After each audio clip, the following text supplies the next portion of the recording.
হঠাৎ করেই কাউকে কিছু না জানিয়েই বাড়িতে চলে আসছি। আব্বু সকালেই ফোন দিয়েছিল বাড়িতে আসার জন্য, কিন্তু আমি বলছিলাম না, আমি আর 15-20 দিন পরে যাব, এখন যেতে পারবো না।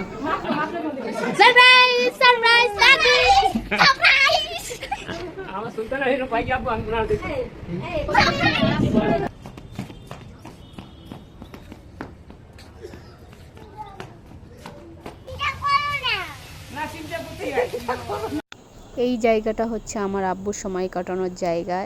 বাড়িতে আসলেই প্রথমেই আমি আগে এখানেই আসি।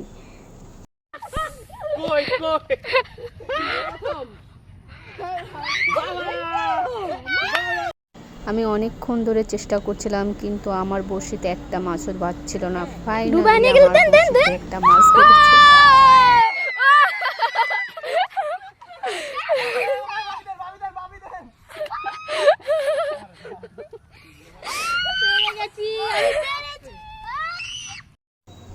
আব্বু এখানে এমন কোনো সবজি নাই লাগায় নাই, উস্তে, তারপরে মরিচ, বেগুন, লাউ, সব ধরনের সবজি লাগাইছে। এত ভালো লাগে আমার এখানে আসলে, নিজের হাতে সবজিগুলো ছিঁড়ি। আর আব্বুও খুব আনন্দ পায় আমরা যখন আসি এবং ঘেরে ঘুরি।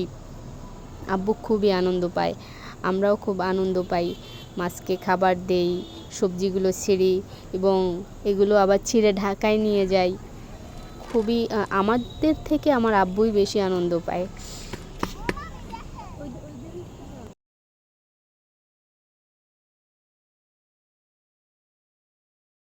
সব থেকে মজার ব্যাপার ছিল এই জায়গাটা একটুখানি পানির ভিতর, মানে কাদা পানির ভিতরে হেঁটে আসতে হয়। আমার মেয়েরা এই কাদা পানি খুব পছন্দ করে, ওরা খুব বেশি এনজয় করছিল।